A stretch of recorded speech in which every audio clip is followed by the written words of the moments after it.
Chapitre 57. Le prince de ce monde, suite. Grâce aux guerres et à l'industrialisation à outrance, ce fut la fin du monde paysan, la fin des anciennes noblesses, des vieilles traditions et des civilisations primitives qui, partout sur le globe, furent anéanties en moins d'un siècle pour faire entrer l'humanité entière dans l'ère moderne. La fin du XIXe siècle et le début du XXe constituent la période d'agonie de l'ancien monde sur toute la surface de la planète. L'amour de l'argent, l'idolâtrie et l'impureté remplacèrent la charité, la foi et l'espérance dans le cœur de la plupart des hommes. Ces vertus qui procèdent de Dieu finissent aujourd'hui par être quasiment retranchées de ce monde en perdition, à tel point que même les catholiques ont du mal à les concevoir, tant la misère spirituelle à laquelle nous sommes réduits est grande. Quand Dieu retranche sa grâce pour laisser le champ libre au diable, ses cohortes s'installent.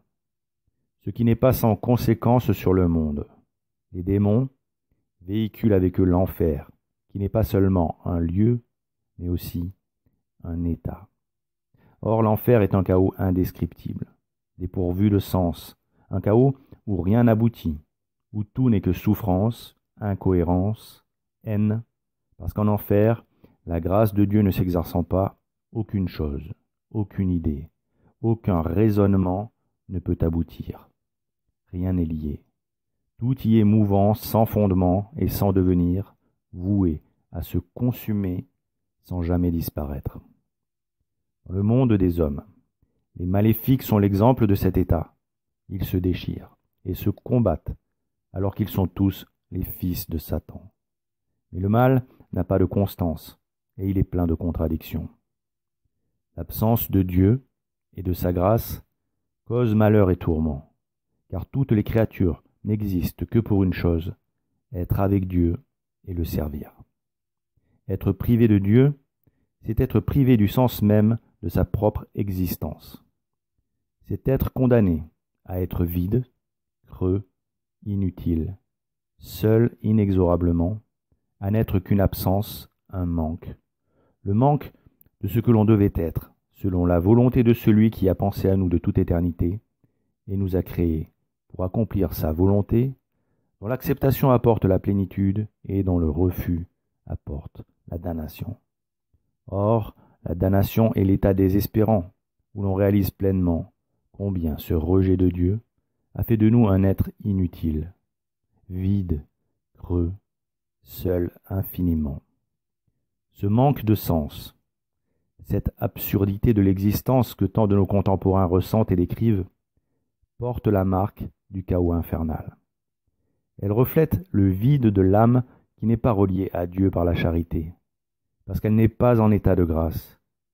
Mais cette sensation vertigineuse n'est rien, en comparaison de ce que les damnés ressentent. Le mal dont ils souffrent est bien plus terrible. Ils sont privés de la vue et de la présence divine, eux, qui pourtant ont vu le Christ au moment de leur jugement particulier.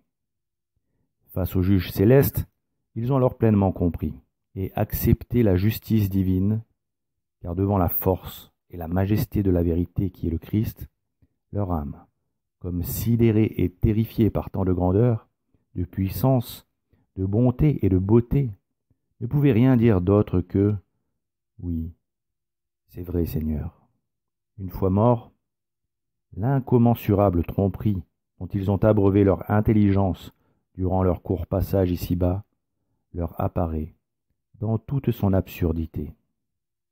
Ils ne peuvent plus se mentir.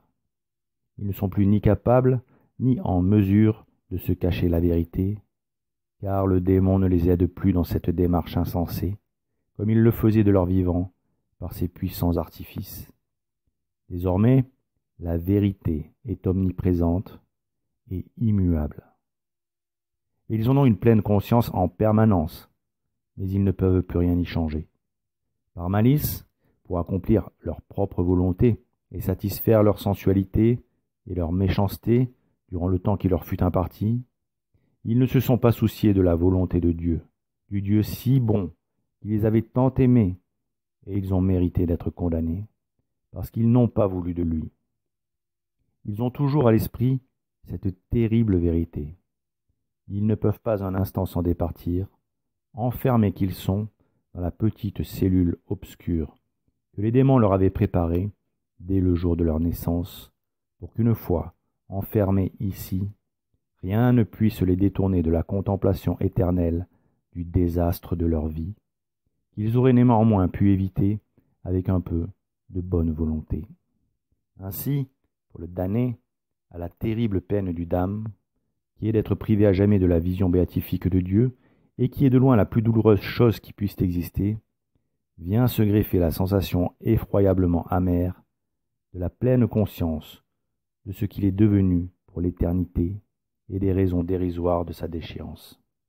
Il connaît chacun des actes qui ont déterminé cette déchéance, ainsi que tout le bien qu'il aurait pu faire, au lieu de se laisser aller en mal, et il voit ce qu'il aurait pu devenir en ne résistant pas à la grâce.